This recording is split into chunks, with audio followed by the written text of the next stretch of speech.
20 సంవత్సరాల నుంచి ఉన్నా. 2003 నుంచి మా ఫాదర్కు ఉన్నాయి కాబట్టి నేను 2008లో ఎక్కువ పెంచుకున్నా.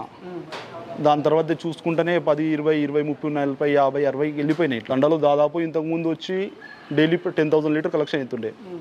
ఈ ఒక్క తండకు వచ్చి మేకగూడ విలేజ్ కాదు తండకొలకి ఇప్పుడు వచ్చి 6,000 లీటర్కే ఆగిపోయింది. 42, 43 గవర్నమెంట్ పడుతుండే. 3 మంత్స్ దాకా బిల్లు ఎక్కిపోతే మేము ఏడు నుంచి మెయింటెనెన్స్ చేస్తాం. రైతు సోదరులకు నమస్తే. నా వెనకాల చూడండి రైతు కృష్ణనాయక్ గారు గత నాకు తెలిసి 4-5 సంవత్సరాల నుంచి డైరీ ఫామ్ రంగంలో ఉన్నారు. కాకపోతే అంతకుముందు నుంచి కూడా వాళ్ళ ఫాదర్ నుంచి కూడా ఉన్నానని మనతో చెప్పడం జరిగింది. కాకపోతే ఇంతకుముందు ఈ డైరీ ఫామ్లో చాలా వరకు ఇన్కమ్ వచ్చేది. ఈ మధ్యకాలంలో బాగా తగ్గిపోయిందని మనకు తెలియజేయడం జరిగింది. మరి ఎందుకు తగ్గింది? ఇప్పుడు దాదాపు చూస్తే ఒక 50 నుంచి 60 ఆవులు ఇక్కడ ఉన్నట్లున్నాయి. మరి ఇన్ని ఆవులు ఉన్న ఇన్కమ్ అనేది ఎందుకు వస్తలేదు? ఎక్కడ ప్రాబ్లం జరిగింది? దేనివల్ల ఈ లాభాలు అనేవి తగ్గిపోయినవి అనే విషయాలు మనము కృష్ణనాయక్ గారి ద్వారా అడిగి తెలుసుకునే ప్రయత్నం చేద్దాం.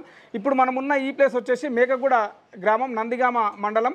పర్టికులర్గా ఈ తాండ పేరు వచ్చేసి ధర్మయ్య తాండ. డిస్టిక్ వచ్చేసి రంగారెడ్డి డిస్టిక్. పూర్తి వివరాలు మనము కృష్ణనాయక్ గారి ద్వారా అడిగి తెలుసుకునే ప్రయత్నం చేద్దాం. నమస్తే కృష్ణనాయక్ గారు. నేను ఇంతకుముందు కూడా మిమ్మల్ని కలవడానికి ట్రై చేసిన ఒక 4 ఇయర్స్ బ్యాక్. అంటే 4 ఇయర్స్ నుంచి మీరు రన్నింగ్లోనే ఉన్నారు. అసలు ఈ డైరీ ఫామ్ అంటే కొంతమంది లాభాలు అంటారు, కొంతమంది నష్టాలు అంటారు. మీలాగా స్టేబుల్గా ఉన్న రైతులను 2-3 కలిసినప్పుడు కూడా అప్పుడు మిగిలినంత ఇప్పుడు మిగులుతలేదు అంటున్నారు. అసలు ఏమిటి కారణాలు తెలుసుకునే ముందు ఒక్కసారి మీ గురించి మన రైతు సోదరులకు చెప్పండి. నా పేరు వచ్చి కృష్ణ, ధర్మయ్య తండ. స్టార్టింగ్ నుంచి డైరీ ఫామ్ ఉంది కాబట్టి ఈ ఫీల్డ్ ఇచ్చిపెట్టి వేరే పని చేయలేము అని ఉంచుకున్నాము. లాస్ట్ ఇయర్ ఏముంది 350 kg ప్యాడ్ ఉండే. ఈ ఇయర్ వచ్చి 290 kg ప్యాడ్ ఉంది. లీటర్కి వచ్చి 89 రూపాయలు తగ్గిపోయింది. 46 పడేది ఇప్పుడు 36, 37 పడుతుంది. దానా కాస్ట్ వచ్చి 30 రూపాయలు కేజీ పడుతుంది. పాల కాస్ట్ కూడా అదే ఉంది. దాంట్లో మిగలడం లేదు. ఫస్ట్ లాగా ఏదో చేయాలి, ఇది ఇచ్చిపెట్టి వేరే చేయలేము కాబట్టి చేస్తున్నాం. 4-5 సంవత్సరాల క్రితం నుంచి ఇప్పటి వరకు పోల్చుకుంటే, అంతకుముందు కూడా మీరు చేసినానని చెప్పడం జరిగింది. అది ఇచ్చిపెడితే ఈ 4-5 సంవత్సరాలతో ఇప్పుడు పోల్చుకుంటే ఏం తేడా? ఒక్క సంవత్సరం నుంచే బాగలేదు, పర్వాలేదు. ఇంతకుముందు ఎంతో కొంత అంటే ఒక మంచిగా శాలరీ కన్నా ఎక్కువ బెటర్ వస్తుండే. ఇప్పుడు ఏంటంటే ఇక మనం చేసుకుంటున్నాం, మిగిలకున్నా చాలు అన్నట్టు ఉంది. ఒక 5-6 మంది ఫ్యామిలీ వాళ్ళు బతుకుతారు బీహార్ వాళ్ళు. ఆ తృప్తి ఉంది కూడా చాలు. మీ వల్ల ఒక 5 మంది చేస్తారు వర్కర్లు. తలా ఒక 20,000 వేలు ఇస్తాము. చొప్ప గిప్ప వాళ్ళే కోసుకుంటారు కాబట్టి దానివల్ల కొంచెం మనం కూడా కొంచెం పని చేసే కూడా మనకు కూడా కొంచెం హెల్తీగా ఉన్నట్టు కొడతా అంతే. అసలు స్టార్టింగ్ చేసేటప్పుడు ఎన్ని ఆవులతో స్టార్ట్ చేసింది? ఫస్ట్ వచ్చి మా 3 ఆవులు ఉంటుండే. దాన్ని స్టెప్ బై స్టెప్ ఒకటి అదే బిల్లని బట్టి అప్పు తీయకుండా దాంట్లోనే స్టెప్ బై స్టెప్ రొటేషన్ చేసుకున్నాము. ఒక 2 years ముందు ఏం చేసినామంటే పాల రేట్ మంచిగా ఉంది కాదన్నట్టు ఒక 10-20 లక్షలు పెట్టి ఒకేసారి షెడ్ కొట్టి ఆవులు తీయడం వల్ల ఈ పాల రేట్ డౌన్ కావడం వల్ల ఏదో అంతే అన్నట్టు ఉంది. ఫస్ట్ అయితే పర్వాలేదు, నేను ఒక 2-3 లక్షలు ఉంటుండే ఇన్కమ్. ఇప్పుడు ఏముంది 1,50,000 ఉంటుంది. మీకు తక్కువ ఆవులు ఉన్నప్పుడు ఎక్కువ మిగిలేది. అప్పుడు రేట్ కూడా ఉండే. ఇప్పుడు లీటర్కి వచ్చి 10 రూపాయలు తగ్గిపోయింది ఆల్మోస్ట్. లీటర్ దగ్గర 10 రూపాయలు అంటే నాది 700 లీటర్ అవుతుంది. 700 లీటర్ 17 రూపాయలు అంటే రోజు 7,000 పోయినట్టే కదా. నెలకు 2 లక్షలు తగ్గినాయి. ఆ 2 లక్షలు నాకు వచ్చే ఇన్కమే పోయింది. నాకు వచ్చే ఇన్కమే ఆడ వెళ్ళిపోయింది. 36 రూపాయలు పాల రేటు పడుతుంది. దానా కాస్ట్ వచ్చి 30 రూపాయలు. 6 రూపాయలే మిగులుతుంది. 6 రూపాయలు ఇంటూ ఎంత వస్తుంది? పెద్ద ఏం లేదు ఇప్పుడు ఇన్కమ్ అయితే.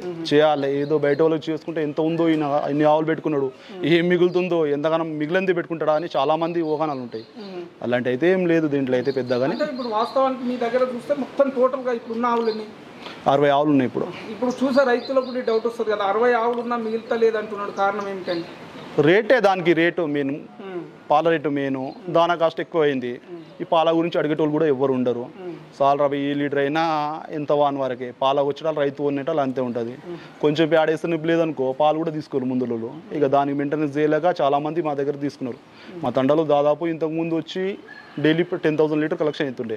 ఈ ఒక్క తండకు వచ్చి మేకగూడ విలేజ్ కాదు తండకొలకి ఇప్పుడు వచ్చి 6,000 లీటర్కే ఆగిపోయింది. 4,000 లీటర్ ఒక తండ నుంచే తగ్గింది. అయినా బయట వాళ్ళు డైరీ వాళ్ళకి పాల రేటు పెంచడం ఇంకా చాలా పాలు వస్తున్నాయి కదా అంటారు. 7 నుంచి వస్తున్నాయి, మాకే అర్థం కాదు. అది ఏంటంటే మహారాష్ట్రలో పాల రేటు తక్కువ ఉంది. అక్కడ నుంచి 30-32 రూపాయలు కొంటారు. ఇక్కడ వాళ్ళకు ఆగం చేస్తారు. అంటే దిగుమతి చేసుకుంటున్నారు. అక్కడ నుంచి 30-29 రూపాయలు మహారాష్ట్రలో పడుతుంది. 2 రూపాయలు ట్రాన్స్పోర్ట్ ఛార్జెస్ పడుతుంది అంటారు వాళ్ళు. 31 రూపాయలు ఆడ పడుతుంది. మీకు ఎందుకు ఎక్కువ అలా అంటారు వాళ్ళు. మేము అడిగిన చాలా డైరీలకు అడిగినాం. ఇంతకుముందు దర్శికి పంపించే వాళ్ళము. లాస్ట్ టైం వల్ల పంపించాం. వాళ్ళు కూడా అంతే. ఇప్పుడు వీకే డైరీ అని ఒకటి ఉంది, జర పర్వాలేదు. ఇక్కడ మున్సిపాల్ దగ్గర చిన్న జీఆర్ స్వామి అని అంటే లోకల్ అబ్బాయి రమేష్ అనే అబ్బాయి పెట్టుకున్నాడు. లోకల్ ట్రాన్సాక్షన్లో ఒక మినిమం రేట్తో ఒక పర్వాలేదు వాని వల్ల కొన్ని ఉంచాలనిపించింది, లేకపోతే మధ్యలో నేను తీసేసి మొత్తం బర్రెలు పెడదామనే ప్లానింగ్ ఉండే. అంటే మీరు స్టేబుల్గా ఒకటే రేట్ తీసుకుంటారా యావరేజ్గా? యావరేజ్ తీసుకుంటున్నా. ఎంత తీసుకుంటారు యావరేజ్? యావరేజ్ ఇప్పుడు 38 ఇస్తుండు. 38 అంటే ఆశ్రమం లెక్కన? మాది ఆశ్రమం లెక్కనేం కాదు, ఒక రేట్ అయితే ఒకటే రేట్. ఇప్పుడు పెరిగితే ₹1 పెంచి ఇస్తా అన్నాడు, పెరగని ఏడాలి ఆడు నువ్వు 7 నుంచి ఇస్తాడు. బయట ఇప్పుడు మార్కెట్లో 290 300 kg పేడ ఉంది కాబట్టి అదే రేట్లో ఆయన ఇస్తుండు. అంటే మీరు ప్రైవేట్ సెంటర్లో చూస్తుంటారు, గవర్నమెంట్లో చూసినాము. గవర్నమెంట్ పర్వాలేదు, 42 43 గవర్నమెంట్ పడుతుండే. 3 months దాకా బిల్ ఇవ్వకపోతే మేము 7 నుంచి మెయింటెనెన్స్ చేస్తాం. 3 నెలల దాకా పేమెంట్ ఇయ్యదు, ఇచ్చే బిల్ ఏదో నెలకు ఎప్పుడో ఇస్తాడు. బయట నుంచి మేము వీటి మెయింటైన్ 5 లక్షలు ఖర్చు వస్తుంది, నెలకు వచ్చి 5 లక్షలు ఖర్చు వస్తుంది. ఎంతగానో ఎన్ని నెలలు పెట్టుకుంటాం? 3 months అంటే 15 లక్షలు 7 నుంచి పెట్టుకుంటాం. మేము కూడా చిన్న రైతులే, ఇవి ఆవులే కనిపించవచ్చు ఇంతగానం ఉన్నాయని. ఎవరు బాధ వాళ్ళకే ఉంటుంది. మీరు ఏ పని చేసుకోలేరు కాబట్టి కంటిన్యూ అదే ఫీల్డ్లో ఉన్నా కాబట్టి అదే ఉండేని అన్నట్టు లాసో లాభమో ఇలా కాకుండా ఇంకో కొన్ని రోజులకైనా పెరుగుతానే ఆశాత్వం మీదనే ఉన్నాం. ఇంకా ఈ మధ్యలో ఏంటంటే మొన్న ఇప్పుడు ఫిబ్రవరి నుంచి కొంచెం ఒక ₹2 పెంచిరు, ఇంకా పెరుగుతుందిలే సమ్మర్లో అనుకున్నాము. మళ్ళీ తగ్గించి గవర్నమెంట్ ₹3 తగ్గిస్తూనే ఉన్నాయి టాక్ వచ్చింది.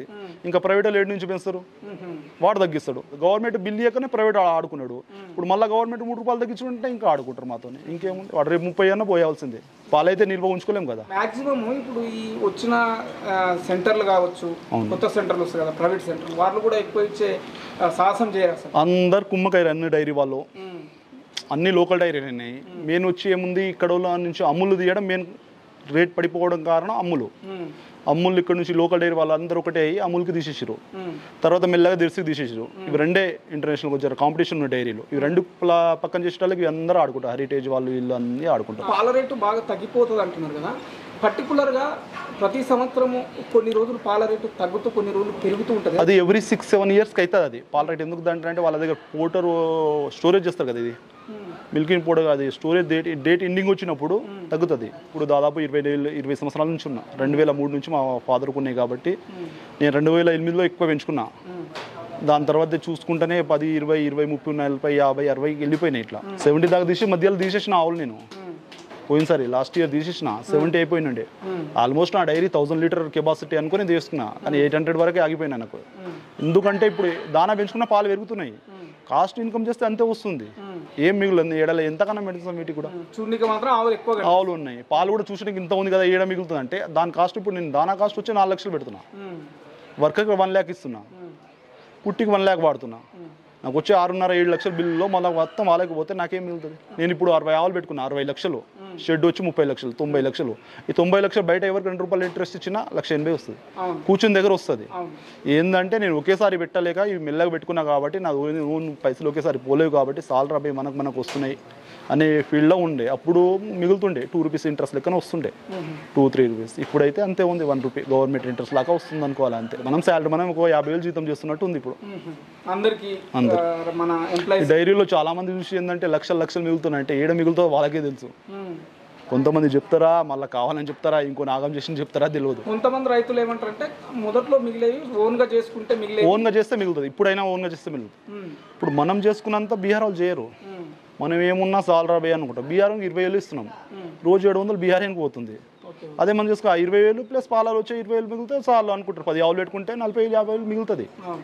అది ఎన్ని రోజులు మిగులుతాయి? ఒక 4-5 నెలలు మిగులుతుంది, దాని తర్వాత తక్కువ అవుతుంది, మళ్ళీ తగ్గుతుంది. ఎందుకు 4 నెలల తర్వాత కట్టి అనుకో పాలు తక్కువ చేసుకుంటా పోతాయి అవి. ఇంకోటి ఏంటంటే మనం కొనే ఆవులను బట్టి ఉంది, కొంచెం మంచి బ్రీడ్ కొందాం అనుకో పాలు ఉంటుంది. ఇప్పుడు వాడు కొంటుండు వీడు కొంటుండు వాడు చేస్తుడు ఏంది రబాయ్ అన్నట్టు తెచ్చిరు అనుకో, 1 లక్ష పెట్టి తెస్తాడు, ఆడ 5-6 ఇచ్చే కూడా కుదరదు ఒక్కోసారి. దురదృష్టం మంచిగా లేదనుకో, అదృష్టం బాగాలేదనుకో 5-6 దొరికేది కూడా ఉంటాయి. అదే 1 లక్ష పెట్టామనుకో పూటకు 15 ఇచ్చేవి కూడా దొరుకుతున్నాయి. అదే అదృష్టం బట్టి ఉంది. మా దగ్గర మా డైరీలో ఉన్నాయి అలాంటి ఒక 10 ఆవులు ఉన్నాయి. ఇప్పుడు 10-15 ఆవులు ఉంటాయి. ఈ మధ్యకాలంలో ఉన్నాయా? లేదు, మా దగ్గర పాత ఆవులే. అంటే మీరు ఇక్కడ ఆవులను అంటే అక్కడ నుంచి తెచ్చినప్పుడు 8-9-10 దాకా ఇస్తుండే పూటకు పట్టాం. ఇప్పుడు వచ్చేసి 15-16 అంటే మేము డెవలప్ చేసుకున్నాం వాటికి. మేము పెట్టే దానా కాస్ట్ కానీ ఈయన ముందర మేము పెట్టుకునేది, ఈయన ముందర మేము ఆవుకి నెయ్యి పెడతాము. ఏ డైరీలో పెడతారో పెట్టారో తెలియదు, నెయ్యి పెడతాం, ఒక కేజీ పెడతాం, ఈయన ముందర పెడతాం. ఈయన 15-20 రోజులు అనుకో కేజీ నెయ్యి పెడతాం. దానివల్ల ఉపయోగం ఏంటి? దానివల్ల ఏంటంటే అది అండర్ కొంచెం పెంచి మంచిగా పాలు ఇస్తుంది. నెక్స్ట్ టైం డెలివరీ అయిన తర్వాత అది వేసుకున్నాం, ఈ మధ్యలో వేస్తున్నాం. ఒక 2 years నుంచి చేంజ్ చేసుకున్న తర్వాత అది ఏ ఆవులకు అప్లై చేసినామో ఆవు దగ్గర పాలు నెక్స్ట్ టైం వచ్చేది పూటకు 2 లీటర్ పాలు విరిగిపోయినాయి. 1 కేజీ బెల్లం ఇది పెడతాము, నెయ్యి పెడతాము, ఒక 3-4 కేజీ బెల్లం పెడతాం ఈయన ముందర కంపల్సరీ. ఈయన తర్వాత బెల్లం ఇస్తాం. మేము ఈయనగా అన్ని డైరీలో ఏమి ఇస్తారంటే ఈయనప్పుడు ఆవులకు చాలా దానా పెడతారు. మా డైరీలో ఈయనప్పుడు వారం రోజులు దానా పెట్టాం మేము కంప్లీట్గా. ఒట్టి దానా ఏంటంటే దాన్ని పియ్యారాలి. దానా పెట్టడం వల్ల తడి ఉంటుంది కదా, తడి వల్ల ఏమవుతుంది పొదుపులో నీరు దిగుతుంది. దానివల్ల ఏంటంటే పొదుపు ఆపు వచ్చింది, ఇంజక్షన్ ఇచ్చుకుంటే దాని చుట్టే తిరుగుతారు జనాలు. ఒక ఇంజక్షన్ కాస్టులు పెరిగినాయి, అన్నీ పెరిగినాయి. మేము అది చేయం కాబట్టి హ్యాస్టీస్ ఉంటాయి అవి. మరి ఇప్పుడు మీరు దానా ఖర్చు పెరిగినాయి అంటున్నారు కదా, మరి మీకు పొలం ఉంటే మీరే దానా పండించుకోవడానికి, అంటే ఇప్పుడు మొక్కలు కావచ్చు, కొన్ని రకాల పంటలు మనకు పండించుకొని దానాగా మార్చుకోవడానికి వస్తుంది. మీరు అట్లా ట్రై చేసిరు ఎప్పుడైనా? మాకు ఉన్నది ఇక్కడ 2.5 ఎకరాలు. ఇప్పుడు నా ఒకటి వచ్చి 2.5 ఎకరాలు మొత్తం చుప్పనే ఉంది. ఇంకా 7 నుంచి పొలంలో పండించుకుంటాం. ఓకే, మొత్తం మా దగ్గర వచ్చి నాటుకో ఉంటుంది, ఇంకోటి పొల్యూషను. పండించే పంటలు కూడా అంతంతనే ఉంటాయి. ఏదో వచ్చే పొల్యూషను. మెయిన్గా మీరు ఇన్ని సంవత్సరాలు మీరు అబ్జర్వ్ చేసిన దాన్ని బట్టి రైతులు ఎక్కడ నష్టపోతున్నారు అసలు? రైతులు ఆవుల సెలక్షన్లో నష్టపోతారు ఎక్కువ శాతం. అంటే సెలక్షన్ అంటే ఇప్పుడు ఆవు పాలిచ్చే కెపాసిటీని బట్టి మనం సెలెక్ట్ చేసుకోవాలన్నా, లేదా దాని వయసుని బట్టి సెలెక్ట్ చేసుకోవాలి? వయసుని బట్టి సెలెక్షన్ చేసుకోవాలి. పొదుపుని చూసి కాదు కానీ వయసుని చూస్తే 4 పండ్ల 6 పండ్ల కొన్నారనుకో ఫ్యూచర్ ఉంటుంది. ఇప్పుడు బయట కూడా కొంటారు అలాంటి. మేము మా డైరీలో మొన్న రీసెంట్గా ఇప్పుడు పెరిగినాయి. మేము బయట చూస్తే వాటికి చూస్తే పాలు కూడా ఇవ్వనుకుంటారు. ఇప్పుడు ఇది పక్కన ఉంది ఒకటి క్రాస్ బీడ్ ఉంటుంది చూసానికి. ఇది చాలా చిన్నగా ఉంటుంది, 16 లీటర్ ఉంది దాని దగ్గర. 2 పూటలకు 16 ఉంది. ఇంకో తరపు 24 లీటర్ ఇస్తుంది రోజుకి వచ్చి. తొలసూది 24 లీటర్ ఇస్తుంది. తొలసూది అంటే దాని తల్లి కొంచెం తక్కువ ఇస్తుండే, దాని తల్లి కొంచెం బెటర్ ఉంది. అది ఒక గ్రోత్, దాని బాడీ సైజ్ పెంచుకున్నది అది. అంటే ఇప్పుడు మనం ఇచ్చే ఫీడ్ వల్ల, మనం ఫీడ్ వల్లనే 2 మంత్స్ మిల్క్ బంద్ చేసిన తర్వాత ఫీడ్ మంచిగా ఇచ్చినాకో 2 మంత్స్ మా దగ్గర వచ్చి డైరీలో 7 మంత్ యాస్టివ్ పాలు పెడతాం. 7 మంత్ 5 డేస్ 15 డేస్ వరకు పాలు పెడతాం. కొన్ని ఆవులు బంద్ చేసుకో కాబట్టి పెడతాం. అది 4 రోజులు గ్యాప్ ఇస్తాం. ఆ 4 రోజులు గ్యాప్ ఇస్తాం కదా, ఫస్ట్ 15 రోజుల్లో మొత్తం పొదుగు ఆరిపోవాలి. దాని తర్వాత వచ్చి మళ్ళీ దానా స్టార్ట్ చేస్తాం. 1 మంత్లోనే మళ్ళీ యాస్టిస్ కావాలి అవి. ఓకే, మరి డైరీ ఫామ్లో ఒక రైతు వచ్చి ఇప్పుడున్న ప్రజెంట్ పరిస్థితులలో అయితే సక్సెస్ కావడానికి ఎటువంటి ప్రయత్నాలు చేయొచ్చు? ఇప్పుడు మీరు ఆల్రెడీ మీకు ఇంత ఎక్స్పీరియన్స్ ఉంది కదా, ఎటువంటి ప్రయత్నాలు చేస్తే సక్సెస్ కావడానికి ఎక్కువ అవకాశం? ఇప్పుడు ఏమున్నా ఉన్న కాడికి మెయింటైన్ చేసుకుంటే చాలు. అంటే ఎక్కువ మొత్తంలో పెట్టొద్దు? ఇప్పుడైతే పెట్టొద్దు, ఎందుకంటే రేట్లు లేవు. ఇంకోటి వీటి కాస్ట్ పెరిగినాయి. ఎనిమల్ కాస్ట్ తగ్గొచ్చు. ఇప్పుడు అనుకోవచ్చు పోయినసారి 1,50,000 ఉన్న ఆవు 1,20,000 పడుతుండే, ఇప్పుడు 80-90 ఆవులు పెట్టుకోవచ్చు కదా అంటే. పోయినసారి వచ్చి మక్క పిండి వచ్చి సంచి వచ్చి 45 kgs 900 ఉంటుండే, ఈసారి వచ్చి 1,300 అయింది. 1,300 అంటే ఆల్మోస్ట్ 355 రూపాయలు సంచికి పెరిగినప్పుడు కేజీ దగ్గర 7 రూపాయలు పెరిగినట్టే కదా. పాల రేటు 8 రూపాయలు తగ్గింది, 7 రూపాయలు పెరిగింది. అదే పాల రేటు కూడా 7-8 రూపాయలు ఇక్కడ పెరిగితే ప్లస్ ఉంటుంది, లేదా 7 రూపాయలు పెరిగినా సమానం ఉంటుంది. ఇప్పుడు ఏం చేస్తారంటే పాలకు 2 రూపాయలు పెరిగేటలో దానా ఆటోమేటిక్ 2 రూపాయలు 3 రూపాయలు పెంచేస్తారు. అంతే మెయిన్ ప్రాబ్లం వచ్చి దానా దగ్గరే. చివరిగా కొత్తగా వచ్చే రైతులకు మీరేం చెప్తారు? నాకు తెలిసి అయితే ఈ డైరీలో రాకపోవడమే మంచిది ఆప్షన్ అయితే. ఎందుకంటే మేము బయట వెళ్ళి చేసుకోలేము కాబట్టి ఫస్ట్ నుంచి ఉంది. ఇప్పుడు ఇది నమ్మి చేసుకున్నాను అనుకో, వాడు ఏమైండో ఏందనేది కూడా టాక్ ఎక్కువ ఉంటుంది కాబట్టి అటు పోలేక ఇటు పోలేక ఉన్నదంటే ఉన్నది. రావచ్చు, ఇప్పుడు నష్టంలో ఉండొచ్చు, కొన్ని రోజులకు రావచ్చు లాభం. రాలేమని చెప్పలేము, ఓపిక బట్టి. సక్సెస్ కాకపోవచ్చు. ఫస్ట్లో డైరీలో పెట్టే వాళ్ళు ఒక 1 year ఫస్ట్ పెట్టినప్పుడు ఒక 1-2 years మనం లేదనుకుని పెట్టుకోవాలి. అమౌంట్ మనకు ఈ అమౌంట్ రాదనుకుని పెట్టుకోవాలి. దాన్ని బతికిస్తున్నాం అనుకోవాలి, నెక్స్ట్ ఈత మనకు మిగులుతుంది అనుకునే ఉండాలి. అంతే. ధన్యవాదాలు కృష్ణనాయక్ గారు, చాలా మంచి సమాచారం చెప్పారు. విన్నారు కదా మన రైతు కృష్ణనాయక్ గారు చెప్పిన వివరాలు. డైరీ ఫామ్లో ఇప్పటికీ 60 ఆవులున్నా ఆశించినంత ఆదాయం లేదు. కొత్త వాళ్ళు అంటే డైరీ రంగంలోకి కొత్తగా వచ్చే రైతులు కొన్ని జాగ్రత్తలు తీసుకురండి, లేకపోతే డైరీ రంగం వైపు వస్తే చాలా నష్టాల పాలయ్యే అవకాశమే ఎక్కువ ఉంటుందని వారి యొక్క అభిప్రాయాన్ని మనకు తెలియజేయడం జరిగింది. ఇది ఈరోజు వీడియో. ధన్యవాదాలు.